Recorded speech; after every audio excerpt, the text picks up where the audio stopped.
il y a 3 trucs qu'on retrouve toujours dans les bacs à litière et qui ne devraient jamais y être. Moi, c'est Marine, je suis comportementaliste félin, donc si tu as envie de comprendre un peu mieux ton chat, n'hésite pas à t'abonner.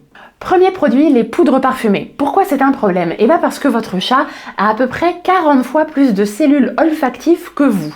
Donc ce que vous pouvez ressentir comme plutôt agréable, pour lui ça peut devenir une odeur hyper forte, très désagréable, qui va le faire fuir de sa litière.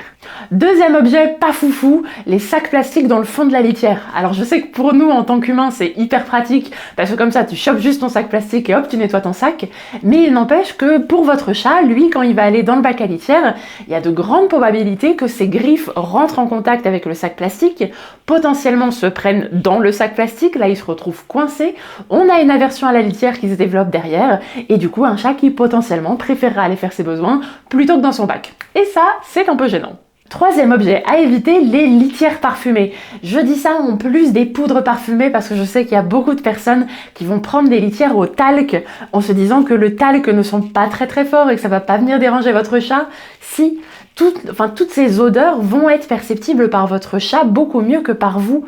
Donc si on a une odeur qui est trop abondante, qui vient vraiment dégoûter votre chat, recourir ses propres phéromones, il y a de grandes chances qu'il cherche à marquer ses odeurs autrement et ailleurs et que du coup il parte en dehors de sa litière.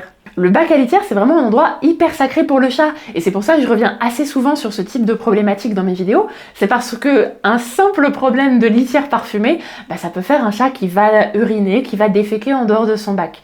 Donc si jamais vous avez un chat qui a ce type de problème, d'abord vous filez chez le vétérinaire, vous faites une prise de sang, vous vous assurez qu'il n'y a pas de souci urinaire ou alors rénal. Et puis une fois que cette hypothèse médicale, elle est vérifiée, dans ce cas-là, on se penche sur ce bac. Et si déjà vous éliminez ces 3 produits dont on a parlé, ça devrait déjà un petit peu mieux se passer. Si vous avez besoin d'un petit coup de main sur le comportement de votre chat pour régler potentiellement un problème, sachez que je fais des consultations et des coachings à distance, donc je peux tout à fait intervenir dans votre foyer, mais par la webcam.